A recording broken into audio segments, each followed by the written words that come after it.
President-elect Donald Trump has made his pick to run the Environmental Protection Agency, or what he calls the Department of Environmental.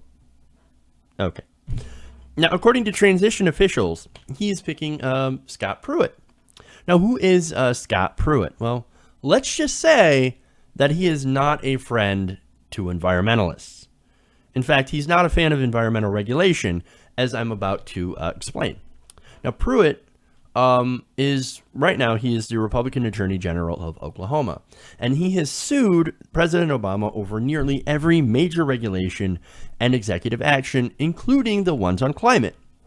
Now, he also sued on Obamacare, by the way, immigration, and bathroom use by transgender people. Okay, so he's basically, sued for every single thing that Obama has done, but he has also led litigation against Obama's landmark climate rule for power plants, as well as water regulations and standards for ground level ozone pollution, haze, methane, and more.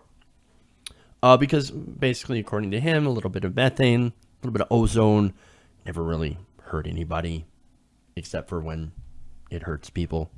But anyway, who needs to breathe, really? Now look at the irony of this whole situation, of this whole pick. You've got a guy that's famous for suing the EPA over environmental regulation.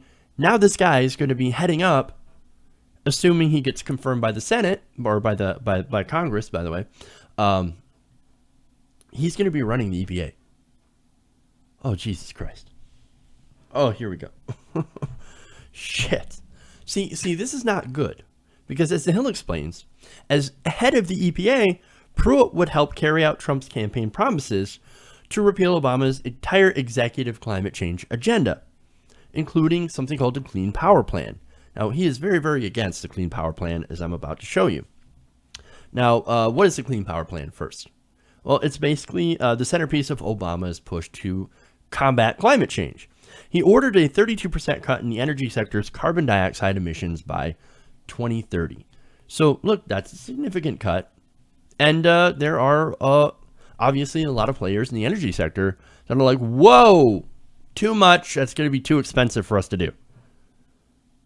Which I don't agree with, because right now we are subsidizing that entire industry with millions and with billions of dollars of taxpayer money. I think they can afford it. But not only that, but there a lot of these companies, at least until oil prices fell, were some of the most, wealthiest corporations on the planet. But anyway, now Pruitt has taken the lead role in Republican attorneys general for challenging the plan, and has argued that it would shut down numerous coal-fired power plants in Oklahoma, and in so doing raise electricity prices. Now, look, I'm in favor of shutting down coal power plants, but with the exception here of, as long as you have something to replace those lost jobs. Because, I don't want people who are working a job get shut down and not have jobs anymore. Well, that sucks. So if you're going to shut down a coal-fired power plant, make sure that those people are first in line for another job. That's my whole thing, because as a working class person, I understand how hard it is when you lose your job. And so there's got to be a replacement for them lined up and ready, so they can immediately at least start training, get back to work, and be able to take care of their families. Now, that's something the Democrats did not do, by the way. Hillary Clinton said, I'm going to shut down all these coal-fired power plants and, whatever. I'm going to put these miners out of work. No, you moron, you idiot. You don't tell people that. No, you tell them, look, we're going to have to shut this down, but we're going to have something in place for you. We're going to have better jobs, higher paying jobs, safer jobs for you. We're going to make sure that you're the front of the line to get these new jobs in these new industries that we are setting up right now to take the place of coal-powered or coal power plants. That's the way to do it. You do it better. You don't just tell people that you're going to shut it down. But anyway, Pruitt said, quote, This is an effort that I think is extraordinary in cost, extraordinary in scope, and I think it's extraordinary, and it relates to the intrusion into the sovereignty of states. Pruitt said about the regulation of the Clean Power Plant. Hey, dumbass, Pruitt. The emissions from those power plants, they do affect everyone. That pollution does just not stay in Oklahoma. If it did, okay, fine. Poison your own state. I know that's harsh to say, but actually I don't want to see anybody get poisoned at all, or any state get poisoned at all. But apparently Pruitt is okay with that. But look, as I said, it's not about a single state. It's not even about a single country. The planet itself is warming. Global warming, climate change does not know borders. It affects all of us. And just because it's cold outside in North Dakota right now does not mean that climate change is a hoax. Now, Pruitt continues, quote, it's an invasion of the state regulatory domain. And it's something that is unique and breathtaking as it relates to the kind of rulemaking the EPA has engaged in historically. Well, look, we need something bold. We need to do something bold and breathtaking at the federal level, because right now there are a lot of states, especially red states, that are doing fuck all to curb emissions. Now, don't get me wrong, there are a lot of state initiatives. For example, Florida had a solar initiative. They've been doing a lot of solar, and look, there are a lot of people in favor of solar. I'll get to that in the next segment.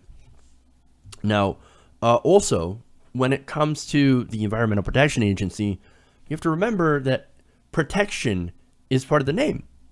They're supposed to protect the environment, not make it easier for oil and oil refineries and coal power plants to be able to pollute the environment. That's not their mandate. No, they're supposed to protect the environment, not allow these companies to run roughshod over it. But again, it's not just a clean power plant he's going after. No, he's actually also coming after your water. Now, Hill also explains, quote, Pruitt has been a key figure in fighting the Clean Water Rule. Yes, the Clean Water Rule. Because how dare we have clean water? Quote, this regulation usurps the state's authority over its land and water use and triggers numerous and costly obligations under the Clean Water Act for its states and citizens, he wrote in a court filing. You know what it also triggered? Oil company executives. Oh my God, I am so triggered. I am so triggered. I can't stand this.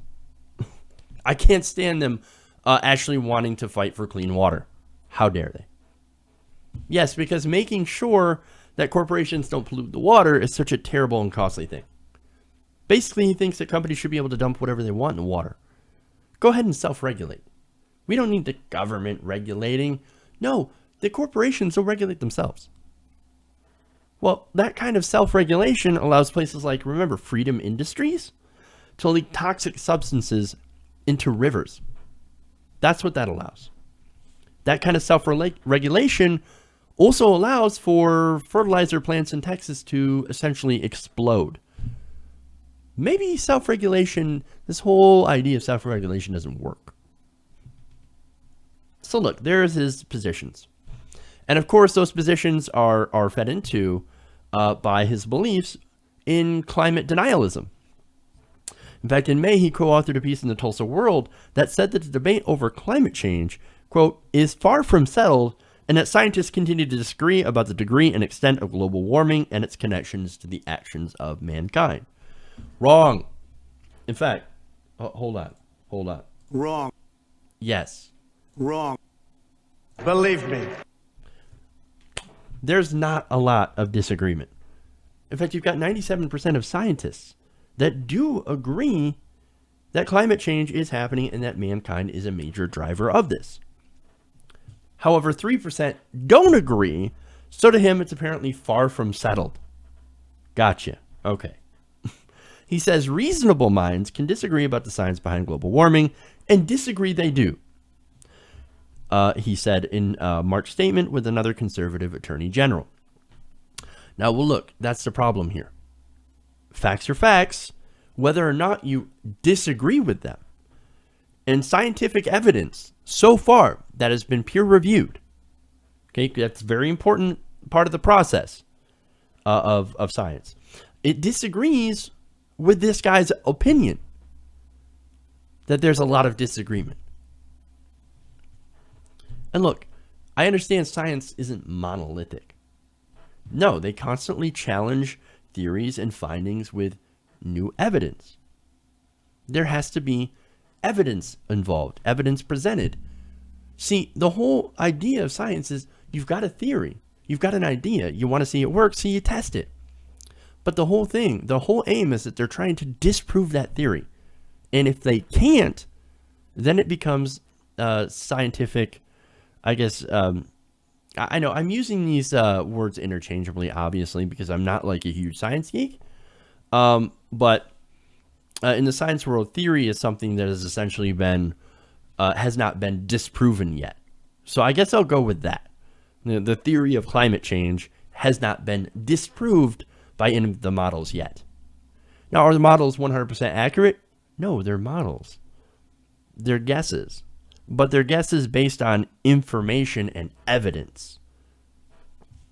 But anyway, people like Pruitt, unfortunately, they don't give a shit about the evidence because, after all, they are paid not to care.